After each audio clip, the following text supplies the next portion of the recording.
Morning, everybody, and welcome to our Friday How to Take Over the World session. My name is Mark. I'm hosting you for today. It's been a busy week. It's been a birthday week, in fact, and even a new house week. So I've been very busy this week. Lots on the go at the moment. So we're going to jump straight into it. Just a reminder of our purpose. So we work with entrepreneurs across a variety of different industries and fields. We work with them on things like access to finance and access to markets. Just a tune as always to get you ready and going this Friday. So I saw the ad for the new Top Gun is coming out shortly. I don't know how many of you are old enough to remember the original Top Gun, but the song that kind of kicks it off is Kenny Loggins and The Danger Zone. And just a fun fact about this, they sampled over 300 songs for the opening sequence and then eventually decided to invest in Danger Zone, which was quite a cool fact. Another just a fun financial fact for the week. The Simpsons franchise, as of the start of this year, is valued at over 12 billion US dollars. Interesting fact here, Bart Simpson's voice is actually done by a woman who also does 6 other characters in the series, including 3 other male voices. At the peak of the Simpsons series, she was earning over $300,000 per episode as a voiceover artist. So that's pretty good money if you can earn it. Just what are we working on this week? So AMS has been incredibly busy. She has been running this campaign in conjunction with the team from Dynamic Body Technology and and Blossom Care Solutions. And effectively, it's an influencer marketing campaign that they've put together where they have a number of influencers challenging South Africans to support a campaign where you can fund access to healthcare products, sanitary products for a year for a woman from as little as 240 Rand. It then supports the Blossom franchises, so they get orders out of this, so these become sustainable micro enterprises. And as of yesterday, when I spoke to Ahmed, they had over 80,000 Rand in orders already taken. So that works out about 330 young women are guaranteed sanitary products for the year. And there's a number of other campaigns going. So if you want to support AMS, please feel free to reach out to her or drop us a line, and we'll be happy to connect you up with that. Emma's been working on the next of her Women in Business podcast. So the latest episode is up on the YouTube channel at the moment. I'll put it up on the website as well. But it is with a lady by the name of Renisha, who is running a business called My Online Therapist. You can go and check that out and see what she's doing in that space. Intercorso has done the next of the Meet the Management series. So remember, this gives you an opportunity to meet the management teams behind various funds that are in the market at the moment. And this really does give you a chance to understand what venture capital firms are looking for, what are the strategies, what do they invest in, etc., and ask the questions that you need to know before trying to apply for finance. Cameron has done the next of her impact reports, and there's quite a cool project. It's 190 youth in the Western Cape, where these youth are learning a number of different skills. So Cam has put that together. It's always nice to read these things because you get to see real impact of some of these YES projects. We've got a number of proposals on the table this week. We've been asked to cost for a new Blossom site in the Northern Cape.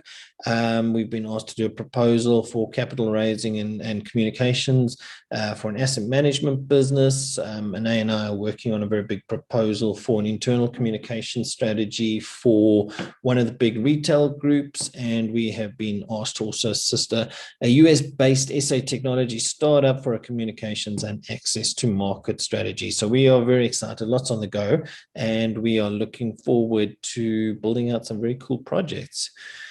The SME.tax franchise in Rosebank is taking another step forward. We've identified an accountant that'll be working there, and we will probably introduce you to him next week as part of this call.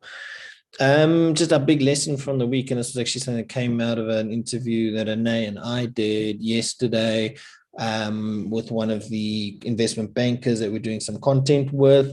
And he's basically talking about the skills shortage in South Africa and how we desperately need to invest in foreign skills. I mean, you might have seen this week the EFF was picketing outside the French embassy, basically saying that the French need to leave the entire African continent. I don't think the fact that there's 10 million Africans who speak French as a first language completely agree with that. But anyway, that was the EFF's position. They want all French businesses and French capital and French skills to leave the continent. In contrast, we think that you need to develop local, develop local, but think with international skills. So get out there and make sure that you are developing some of those skills as you kind of build out your careers. Just some of the things we're watching this week. So African Bank has made an offer to acquire Grindrod Bank for 1.5 billion. That's semi-interesting for those who follow financial markets, just because African Bank was actually, it was placed into bankruptcy protection at one point in time due to some of the micro-lending activities that it had been involved in, and is subsequently back to making a profit. Just because our team is primarily women, I thought this was quite an interesting stat out of one of these sessions at the World Economic Forum in Davos this year. Gender parity gap is currently at 135 years. So in other words, on the current trajectory, it'll take 135 years before there is gender parity across work, earning power, etc. So that gives you something to think about. In terms of, this is quite an interesting thing that's playing out locally. There is a lot of tension between big business and government. Government is feeling quite sensitive about some of the criticism that's being leveled at it by executives in the financial, mining, industrial sectors, even the healthcare sector. And big business suddenly seems to have found a voice and is calling out some of the shortfalls of failings of government and government officials. So that's quite an interesting thing. Government tends to wade in and throw its weight around and say, they'll revoke licenses, etc. Business is saying that if you actually want to attract investment capital, you actually need to change the way of work. Fun story, South Africa is going to get a 12th official language. The sign language is going to be recognized as an official language in South Africa. Remember, we've got a client called DefTouch who developed technology for the hearing impaired, for organizations that are looking to incorporate or support hearing impaired community. And I think Claiborne said that the size of the South African market is about 4 million people who are either deaf or hearing impaired.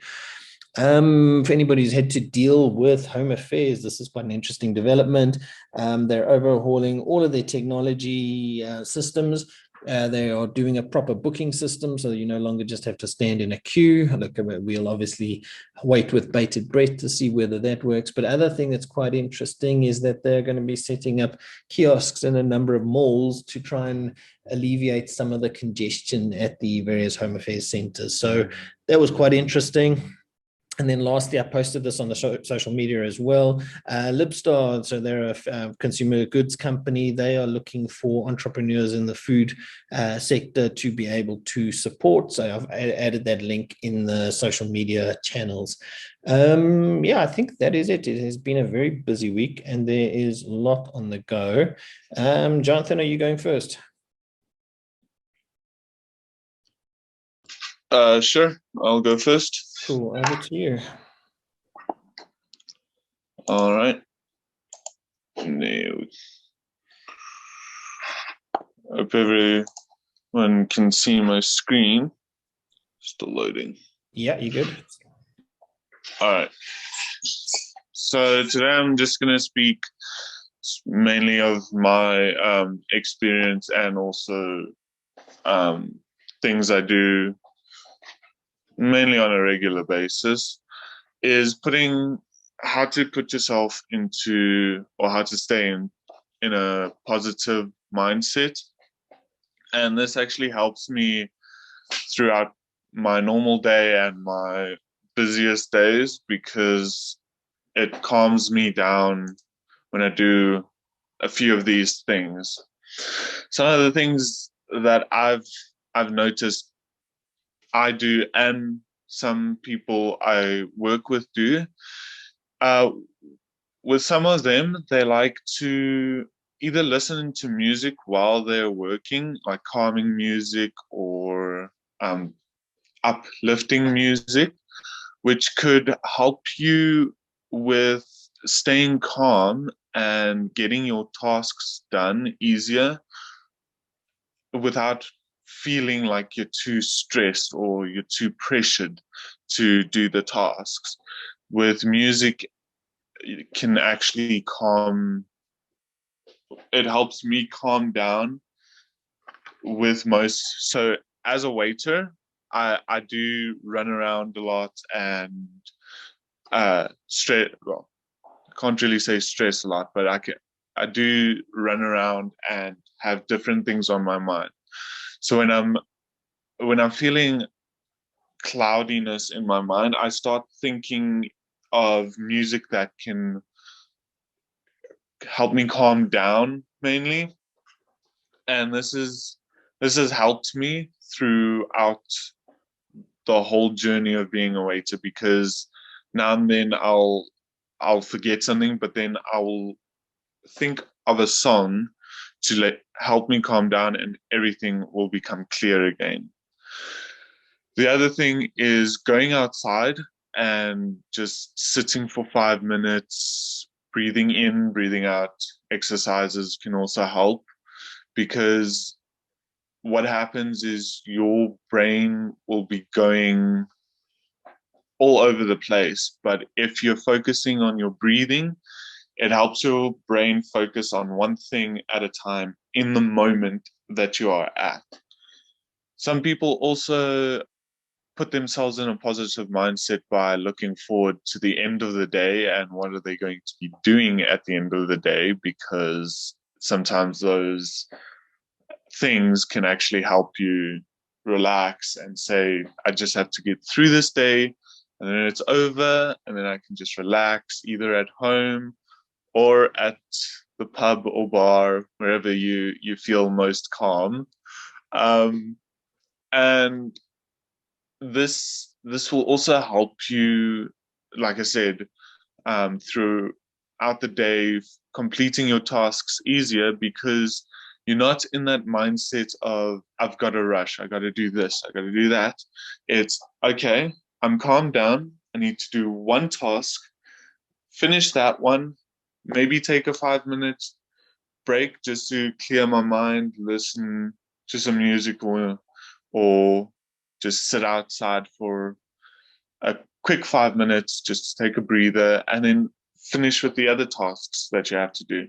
So it actually helps you to focus on one task at a time, even if one of your coworkers gives you another task while you're doing your one task, because then you can focus on that one, do the next one, and it will become easier for you.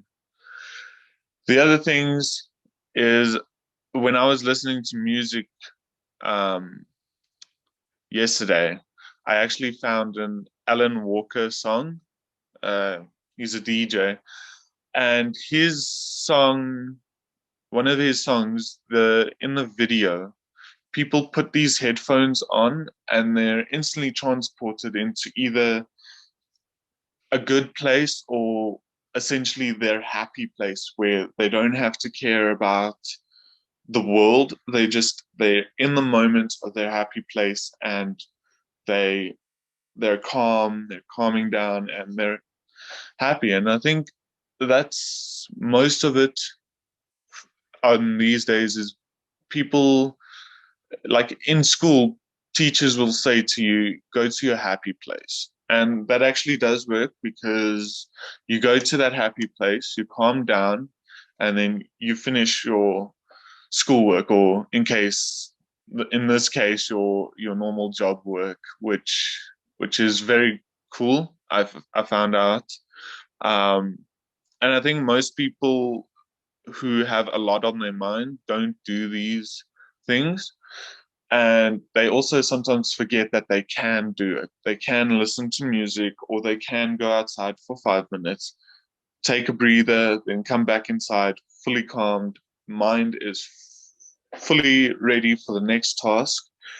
And I think it's a pretty cool topic, because it happens to me every day.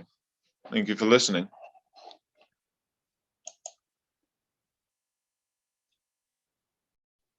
Cool. So thanks, Jonathan. That's good stuff, boy.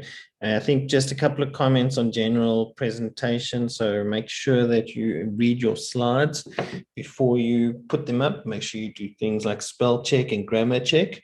Remember, these presentations are out in the world. They go up onto the internet. You need to make sure that you do your spell checks and make sure that you do that before you present. So if you want somebody else to check it, you're always welcome to share with one of the team. And I think it's just a general lesson to everybody.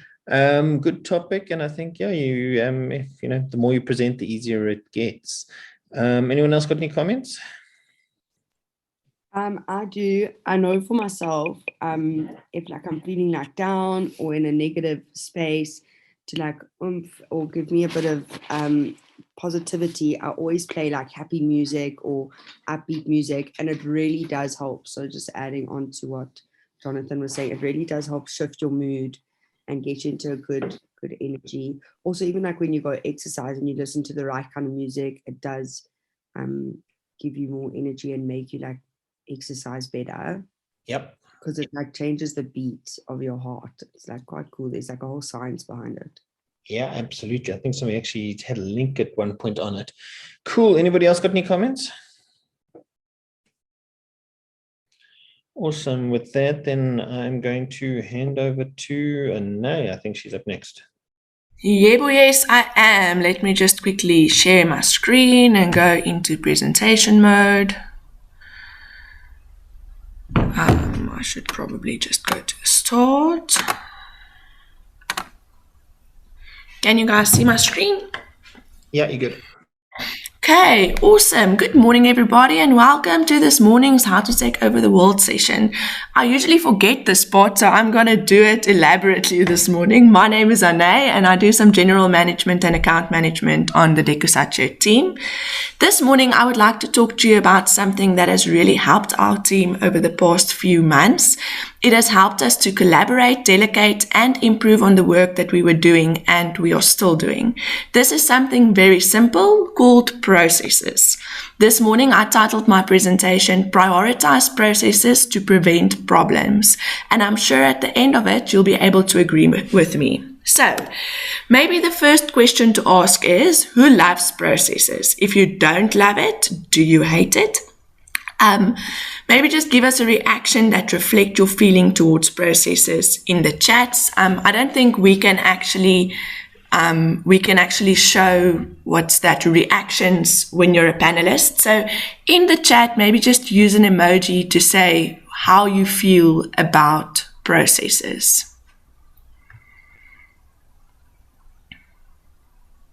Mark says we definitely need processes.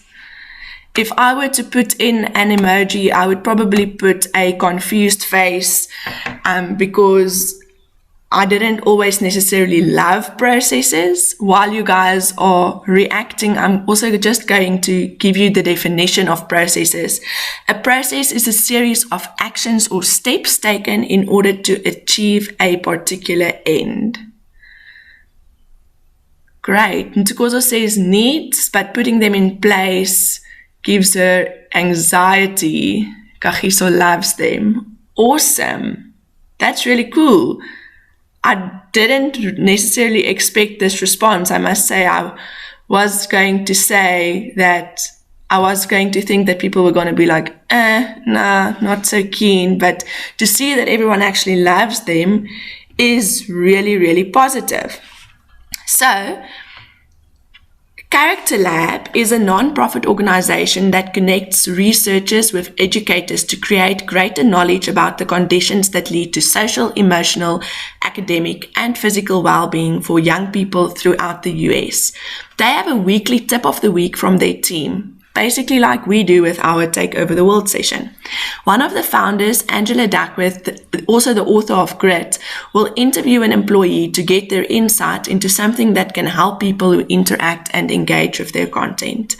In this week's tip of the week, Angela asked Jennifer Aker to share her tip of the week. I'd like to read you Jennifer's tip. So for the next few minutes, just imagine that I am Jennifer. How do you define success? This is a question I ask my undergraduate students, and they have no trouble answering. When I achieve an A, ideally in all my classes, one responded, and I suspect most of his classmates and their parents would agree. But thinking of outcomes as the main prize can be a hollow victory. After you've worked hard to meet a goal, whether it's getting an A on a test or losing 10 pounds through a fitness and diet regimen, a natural first response is to celebrate. The second, to slack off on the very behavioral changes that led to your success, cutting back on time spent studying or skipping workouts. So how do you capitalize on wins without backsliding?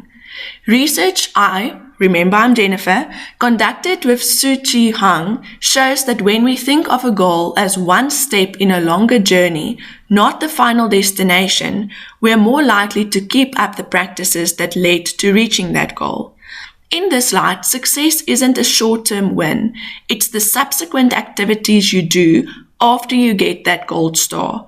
And that attitude helps you keep up the hard work that moves you forward. For example, professional athletes often watch playbacks of games, learning from both their high points and mistakes so they can be more effective moving forward. Similarly, you can take notes, photos, or clips marking milestones on the path towards a goal, so you can move more easily, so you can more easily look back once you've reached it. That's not to say a destination mindset is without value. It can be beneficial during the actual pursuit of a goal, when thinking about the destination can help you sharpen your focus and work harder. But after you accomplish the goal and feel successful, you need to shift mindsets and think about what you've learned along the way. What about my student who initially considered earning A's as his definition of success? He came back at the end of class and told me this new perspective not only helped his grades, but also improved his well-being by letting him see the bigger picture. So, don't define success as a destination. Do reflect on the steps it took to achieve your goals.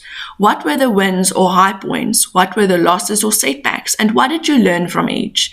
As the old proverb goes, life is a journey, not a destination. And the point of education is not getting a diploma. It's to acquire the skills to keep learning in the future. There were two bits that stood out for me from this piece. The first being, research Jennifer conducted with Suji Chung shows that when we think of a goal as one step in a longer journey, not the final destination, we're more likely to keep up the practices that led to reaching that goal. And also, do reflect on the steps it took to achieve your goals. So you'll see the words practices and steps shows us that processes are important on your journey to success. And we all want to be successful, right? But more than that, we want to leave a legacy, and processes can enable you to do just that. I would like to tweak Jennifer's closing comment to say, the point of work is not to finish a task, but to add value to yourself, your clients, and the organization at large. So how do you do that, you may ask? By following a process that allows others to see what you're doing and also documents what you've done so that you can learn from it, or improve on it, or even change it where necessary. Maria Timothy is a senior consultant at One IMS, and they help businesses grow by creating and capturing demand and managing and nurturing relationships. She wrote an article for Forbes titled, Why Processes Matter from Day One. She writes, a business changes completely when you're not the only one in the business. As you grow, you add people to the mix, even if it's just your friend or a spouse helping out. So it's foundational that you start documenting processes from day one. Too often, we get bogged down by the day-to-day and keep chugging along without taking the time to create a process, much less write it down. Here's what I've learned about the importance of processes and why every entrepreneur needs one. So I would like to conclude this morning with what she's learned about the importance of processes and why every entrepreneur needs it. First of all, it helps set a standard and quality. Imagine you ran an ice cream shop and you didn't set a standard for the size of each scoop, you'd probably end up giving away too much or too little.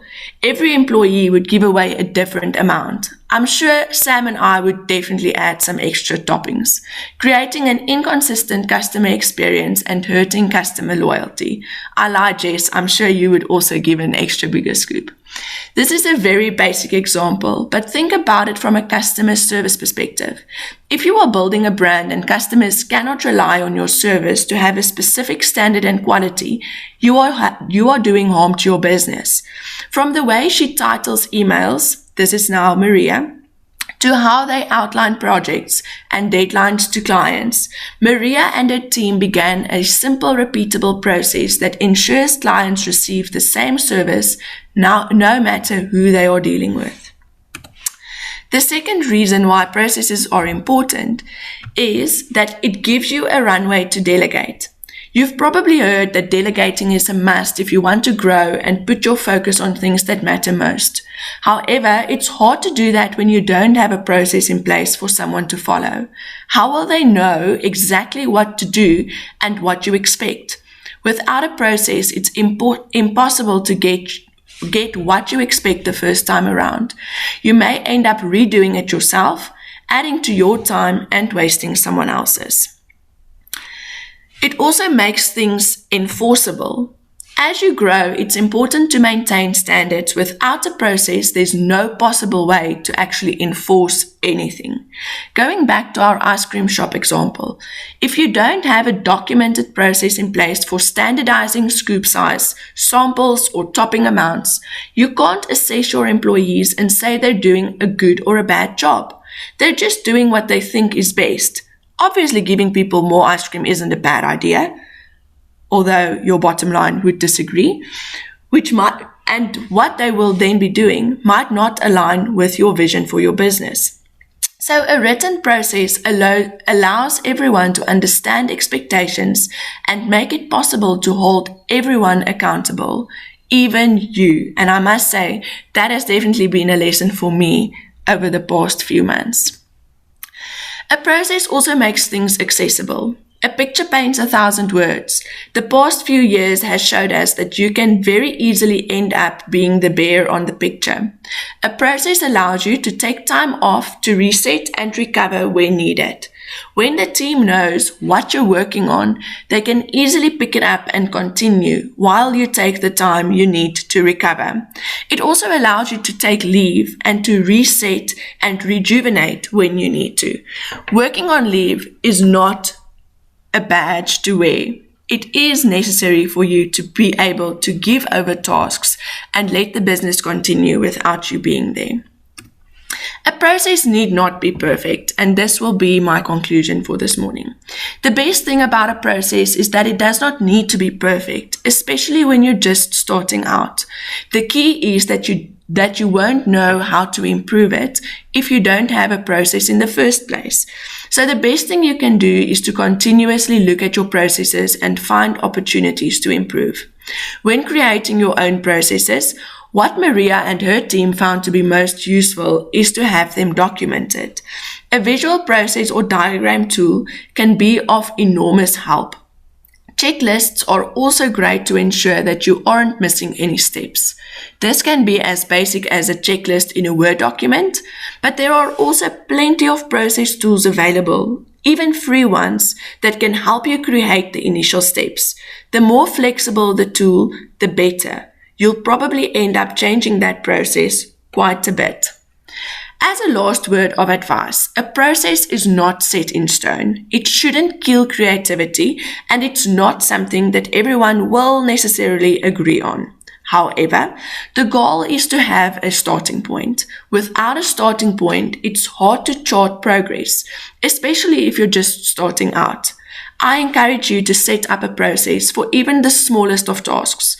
You'll be thankful you did, and you won't have to do a whole lot of catch-up when you start to realize the importance thereof. Thank you very much, everybody.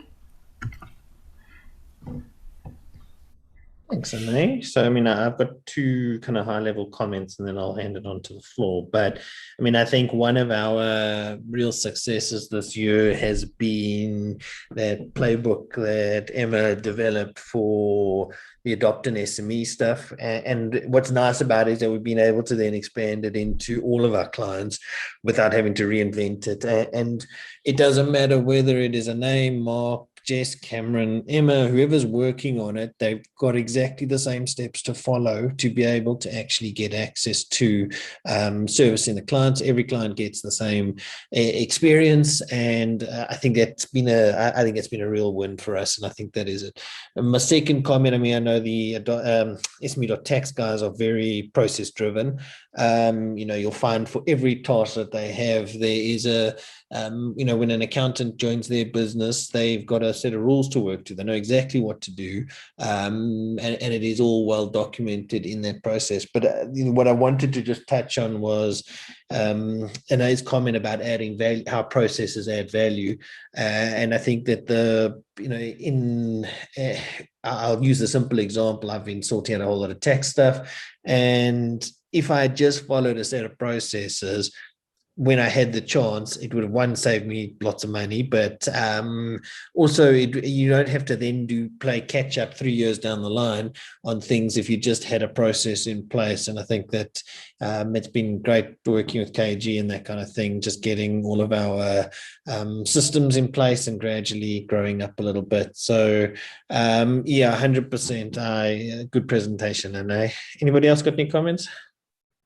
Thanks, Mark. Yeah, well, someone else want to say something. I think that's exactly it. Like, you think it's going to take so much time, and we kind of stare ourselves blind against like the administrative process or step that we're adding to our lives, that we forget the value it can give us just like a little bit down the line. Absolutely. Anyone else got any comments?